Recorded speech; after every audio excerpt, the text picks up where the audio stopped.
Inglaterra, siglo XVIII. Un inglés de origen noble, con buena educación y cultura, escribe una historia, dejando fluir en su imaginación elementos misteriosos y terroríficos para la época. Era un riesgo, una nueva forma de escribir, y sin saberlo, abrió las puertas a un nuevo género literario que ha hecho temblar y apasionar a generaciones enteras hasta nuestros días. Hoy les hablaré de Horace Walpole, el padre, el creador de la literatura gótica.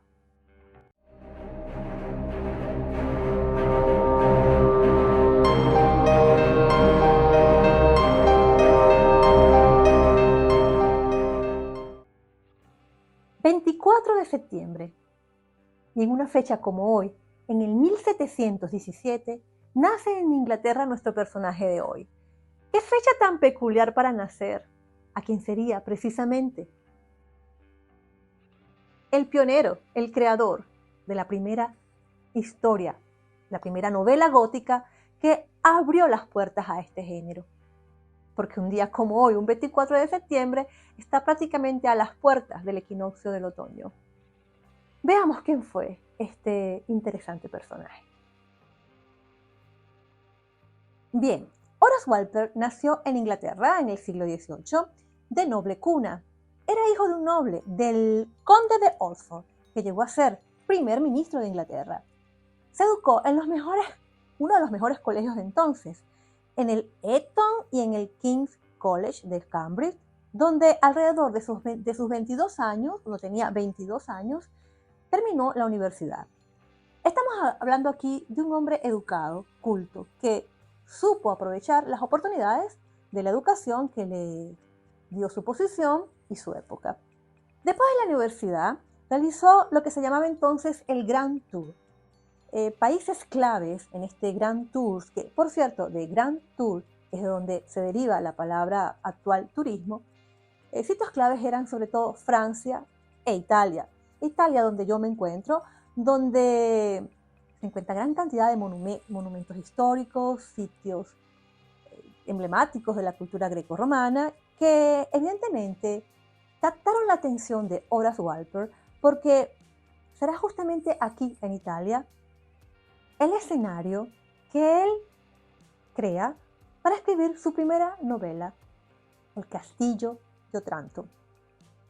Otranto es, en efecto, una ciudad en el sur de Italia donde hay un gran castillo, un castillo medieval, y indiscutiblemente nuestro personaje debe haber visitado el sitio y años después se inspiró en él mismo para crear esta historia ambientada allí, y fue este el escenario de la historia.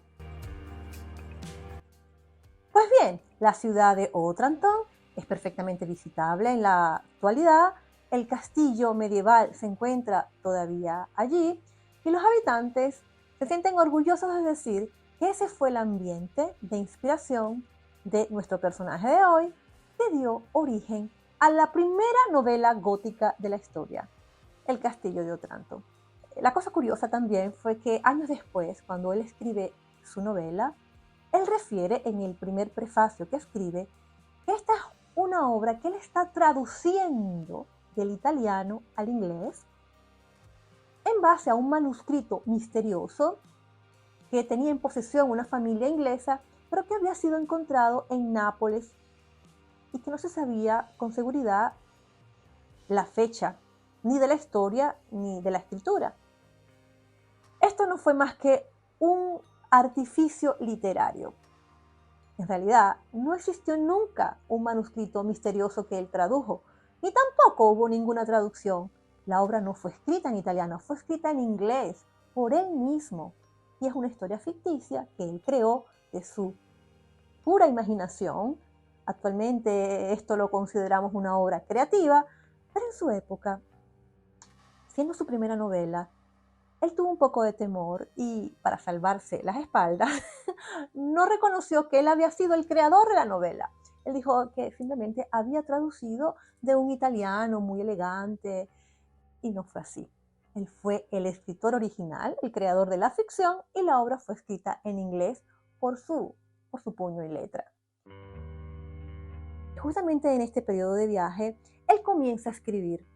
Comienza a escribir cartas, quizás porque él no tenía la idea o la conciencia de que podía llegar a ser un escritor. Entonces él simplemente vuelca en una carta sus sentimientos, sus emociones, sus impresiones sobre todo aquello que ve.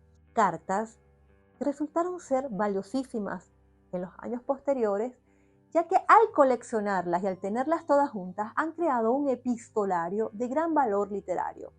Esta persona no escribía banalidades, él volcaba su razonamiento, su análisis de la situación. Nos habla de un hombre inteligente, además de sensible, que dejó por escrito cosas valiosas. Esto hace de un escritor, porque no solamente es la famosa novela El Castillo de Otranto que lo hace famoso, son sus cartas, el contenido de estas cartas.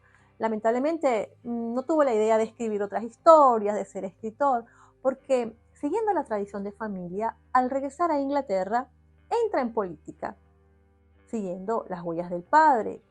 Era quizás su deber familiar, la tradición. Entrar en el Parlamento inglés era una cosa importante, pero dicen los contemporáneos de la época que a él no le interesaba la política y que aunque nunca abandonó el cargo, no se destacó en política, no hizo nada de interesante en política.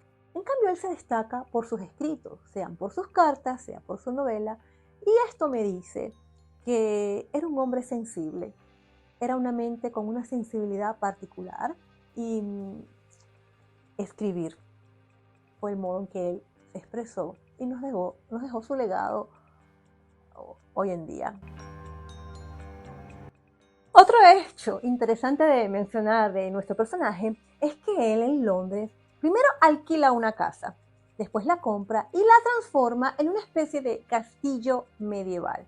Era una tendencia que estaba de moda en aquella época, donde se construían castillos o estructuras que evocaban aquel pasado medieval, como los castillos, que recordaban o daban la impresión, evocaban como una sensación de misterio, de espiritualidad, de algo místico, que era justamente en ese momento una reacción a aquel estilo rígido y racional de pensamiento que estaba de moda en aquella época donde todo se veía de manera científica y racional.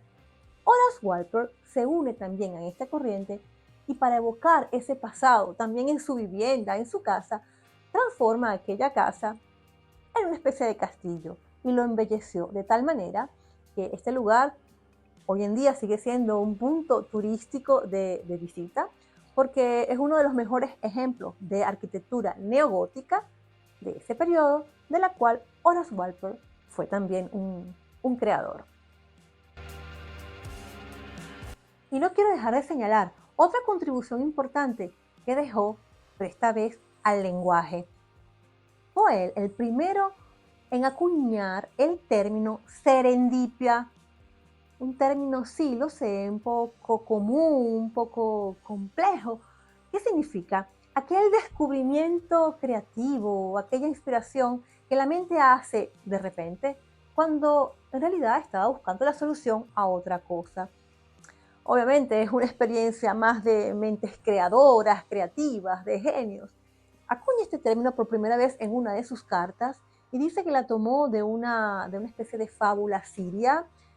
El caso es que esta palabra no existía en nuestro lenguaje y fue él el primero en establecerla para darle nombre a esa experiencia creativa, a esa especie de inspiración donde, ¡pum!, por genialidad, por una especie de magia, por decirlo de una manera, viene la solución o viene la chispa inspiradora de algo genial sin que uno lo estuviese buscando.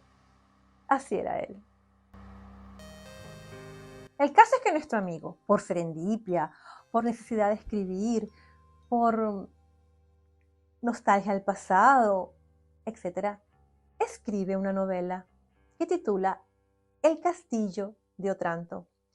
Esta viene publicada en la Navidad de 1764 y es muy interesante leer el primero y el segundo prefacio de la primera y la segunda edición, donde él, en el primero, dice una serie de mentiras ya que tenía temor de la opinión que el público iba a tener de él sobre esta obra, que él consideraba distinta, se daba cuenta que estaba incursionando en una nueva forma de escribir y tuvo miedo a la opinión de los críticos y la no aceptación del público, así que miente deliberadamente. Para empezar, él no reconoce ser el autor de tal escrito.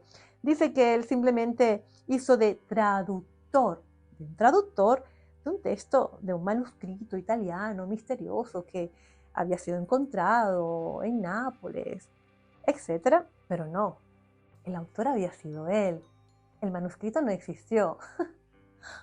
Toda una mentira. Seguramente tuvo temor y imaginemos que pues la sociedad inglesa, siendo tan dura, no lo hubiese perdonado si el libro no hubiese gustado.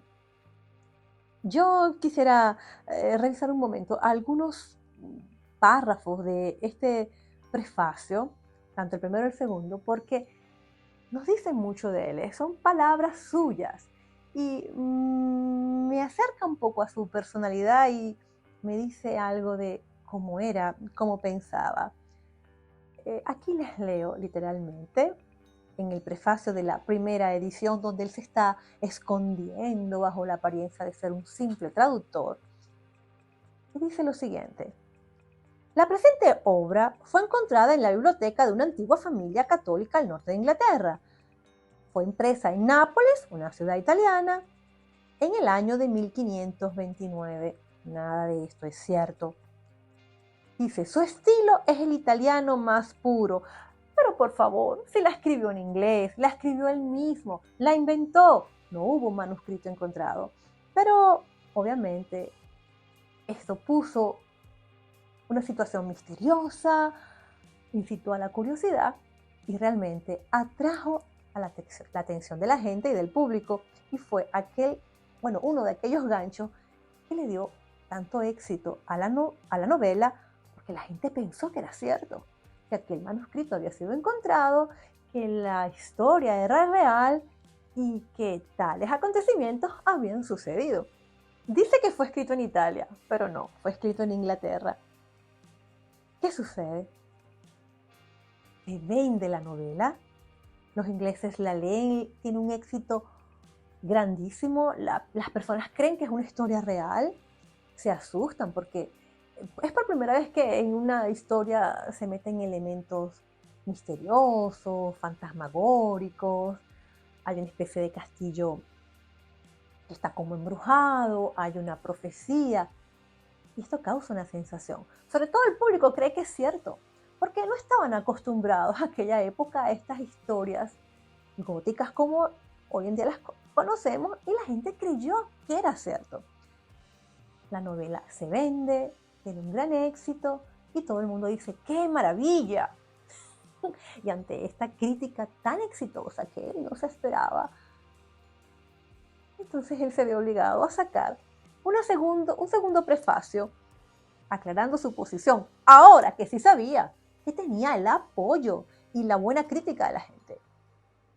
Y entonces dice, el modo favorable con que el público ha recibido esta pequeña pieza exige que él como autor explique las bases de cómo la hizo. Y lo dice, es justo que pida perdón a los lectores por haberles ofrecido su obra bajo el nombre prestado de un traductor. Ahora se encuentra a pedir disculpas porque dice, me escondí y yo no era el traductor, yo la hice. Pasa la vergüenza de pedir disculpas, pero el beneficio es inestimable porque aquí él es cuando va a ser reconocido como el verdadero autor y puede ser valorado por su creatividad, por su genialidad, por haber escrito esta obra. Obviamente hubo críticas por eso, fue criticado, pero al final, dio la cara y dijo, sí, yo soy el autor. Él justifica esta trampa, esta mentira, por su timidez. Hace rato que yo vengo entendiendo que es un hombre tímido, sensible, de sentimientos, que no va por el poder y las apariencias, sino que él va a la belleza, a la profundidad de lo que ve. que es una mente profunda. Era tímido y sus inseguridades lo tenían, porque fue solamente gracias al éxito que tuvo el Castillo de Otranto que él se atrevió después a decir, no, era yo el verdadero autor de la obra. ¿Por qué tenía miedo? Unos párrafos de su primer prefacio lo aclara muy bien. Dice así: milagros, visiones, nigromancia, sueños y otros sucesos sobrenaturales han sido desterrados hoy de los relatos y de los romances. La literatura de entonces era muy racional, de lo convencional, del día a día. No se escribían sobre este tipo de cosas. Lógicamente, él lo hace por darle rienda suelta a su fantasía, a su imaginación, pero no sabía qué acogida iba a tener en el público. Él pensó, muchos se pueden ofender, se pueden hasta escandalizar por estar hablando de cuestiones supersticiosas. En este romance, en este escrito, aparecen fantasmas, una especie de maldición familiar. Y él pensó que esto podía ser tomado a mal en una sociedad donde el pensamiento científico, racional y todo lo que se pensaba muy lógico estaba tomando preponderancia. Esta es la razón por la que él tiene miedo. Y sí, él se da cuenta que está escribiendo en un modo distinto, pero su humildad, su sencillez y su inseguridad le hacen temer. Me gusta cuando escribe que estaba, y leo textualmente, deseoso de dejar que los poderes de la fantasía se movieran libres a través del reino sin límites de la invención, y desde allí crear situaciones más interesantes, con las reglas de la verosimilitud, como si todo este mundo de monstruos y fantasmas fueran cierto. Jamás se imaginó él la cantidad de historias y libros que vinieron después, como El monstruo de Frankenstein de Mary Shelley, Drácula de Bram Stoker. No se lo hubiese imaginado. Era consciente, sí. Y dice al final que si la nueva ruta que ha tomado este escrito puede entramar un camino para hombres con mayor talento, este autor, o sea él, reconocerá con placer y modestia que esta obra merecía adornos más grandiosos. Es un gran creador, tímido, pero con el temor y la inseguridad de no ser comprendido.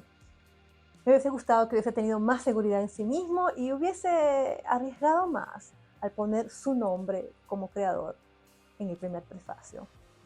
Pero bien, esta es la historia y la vida de nuestro escritor de hoy, el padre de la literatura gótica. Muere después un 2 de marzo de 1797 a los 79 años. Ya para entonces su obra se había extendido. Hoy en día es una novela que tiene el mérito de ser la primera, que es sobre todo leída por los estudiantes de literatura en un curso universitario o en algunas escuelas. Sinceramente, para quienes decidan leerla, yo les recomendaría que tomen en cuenta el contexto histórico y cultural donde fue escrita. En aquel momento era la novedad y por eso causó impacto a la gente de aquel momento. Hoy en día, con todo lo que nosotros estamos acostumbrados de ver de fantasmas, vampiros, muertos que vienen de la tumba, casas embrujadas, esta novela no nos da miedo, es una novela donde apenas el estilo gótico está experimentando, está en pañales. Hay que tomarlo en cuenta y verlo con esta óptica al momento de leerlo, porque con una óptica actual cualquiera puede decir, bueno, pero no tiene nada de interesante. No, lo tiene. Lo tiene porque fue la primera, porque es la que inicia el camino y sirve también, como en mi caso, para uno querer ver, conocer y comparar con las obras que vinieron después. En este sentido, quien se anime a leerla, yo le sugiero de hacerlo también con los ojos de la comprensión en el contexto donde fue escrito y conociendo que siendo la primera, pues los niveles de terror y de miedo están apenas en sus inicios. Es un género que se desarrollará después con grandes obras, de las cuales espero yo poder leer y conversar en este canal.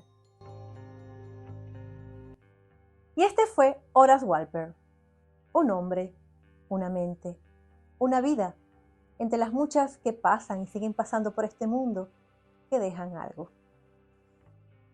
Gracias por su visión Espero me sigan en este canal y nos vemos en la próxima aventura lectora. Chao. Gracias por tu atención. Si te gusta mi contenido, dale me gusta y comparte con tus amigos. No olvides suscribirte a mi canal y nos vemos en la próxima aventura lectora.